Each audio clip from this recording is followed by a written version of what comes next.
आज भूगोल कालांश को समस्त सप्तम श्रेणी भाई भाई मान स्वागत अभिनंदन। आशा कर समस्ते घरे सुरक्षित भारतीय जो पेंडेमिक सिचुएशन रे समस्ते घर भल था समस्त सतर्क रुहतु।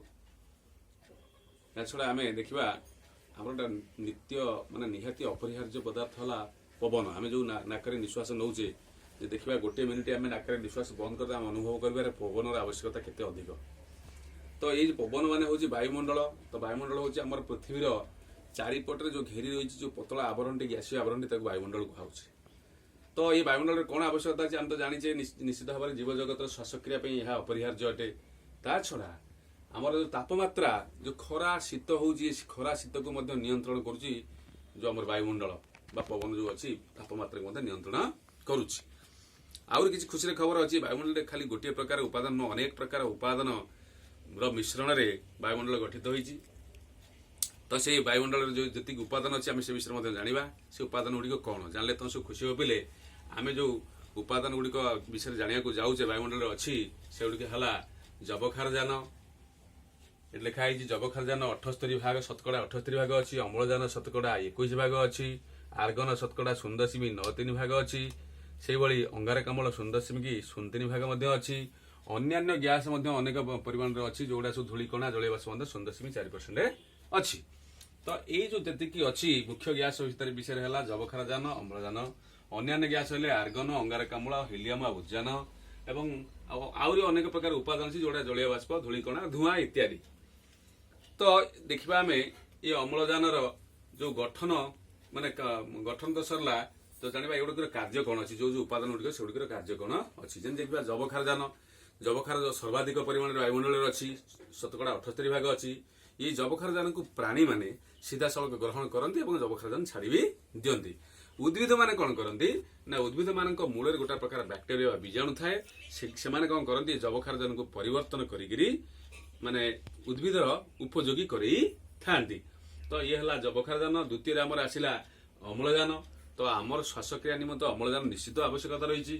तेणु अम्लजान जीव जगत मैंने श्वासक्रिया करती विशेषकर प्राणी जगत उद्भिद जगत उभय श्वासक्रिया करती। ता छड़ा शिला क्षय हबारे अम्लजान सहयोग करे।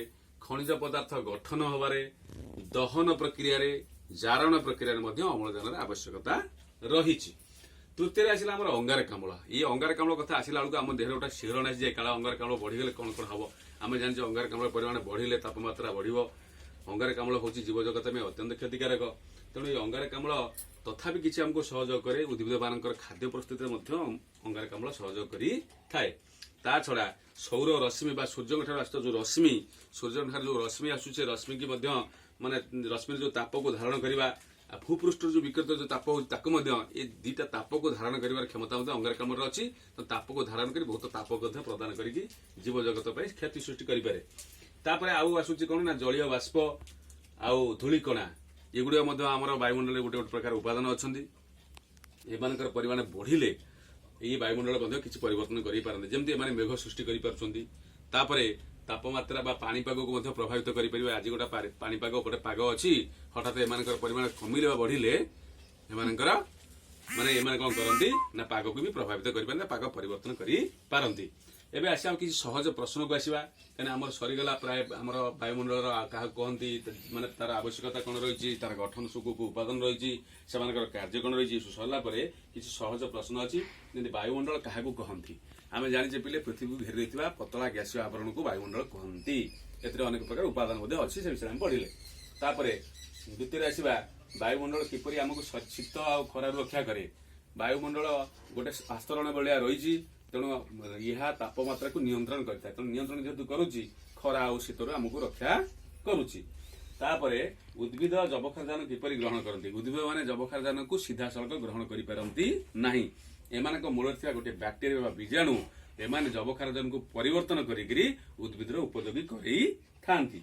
चतुर्थ आसला अंगारकाम्ल परिमाण किपरि बढ़ुची आम जाचे माने आमर कल कारखाना वृद्धि पाउची एवं जानवाहन संख्या वृद्धि पाई। एम निर्गत धुआं वायुमंडल को जाइए वायुमंडल अंगारकाम्ल परिमाण वृद्धि करुच्ची जहाँ तापमात्रा वृद्धि करुच्ची एवं जीव जगत यह क्षति करुच्ची। 5 आसला ଜଳୀୟ ବାଷ୍ପ ଓ ଧୂଳିକଣା ବାୟୁମଣ୍ଡଳକୁ କିପରି ପ୍ରଭାବିତ କରୁଛନ୍ତି। ଜଳୀୟ ବାଷ୍ପ ଆଉ ବାୟୁ ମାନେ ଧୂଳିକଣା ଯୋଉ ଅଛନ୍ତି ଏମାନଙ୍କର ପରିମାଣ ବଢିଲେ ବା କମିଲେ କଣ ହଉଛି ନା ମେଘ ସୃଷ୍ଟି ମାନେ କରିପାରିବେ ଏବଂ ମେଘ ସୃଷ୍ଟିରେ ସହାୟକ ହେଇପାରିବେ।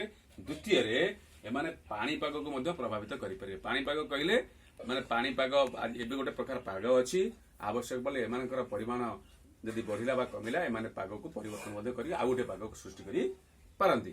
ତ ଏ ଆମେ ଜାଣିଲେ ବାୟୁମଣ୍ଡଳ କାହାକୁ କହନ୍ତି, ତାର ଆବଶ୍ୟକତା ସବୁ କଣ ଅଛି, ଗଠନ କୋଉ କୋଉ ଉପାଦାନକୁ ନେଇ ହେଇଛି, ପ୍ରତ୍ୟେକ ପ୍ରକାରର ବା ଉପାଦାନ ମାନଙ୍କର କାର୍ଯ୍ୟ କଣ ସେ ସମ୍ବନ୍ଧରେ ଆମେ ଜାଣିଲେ।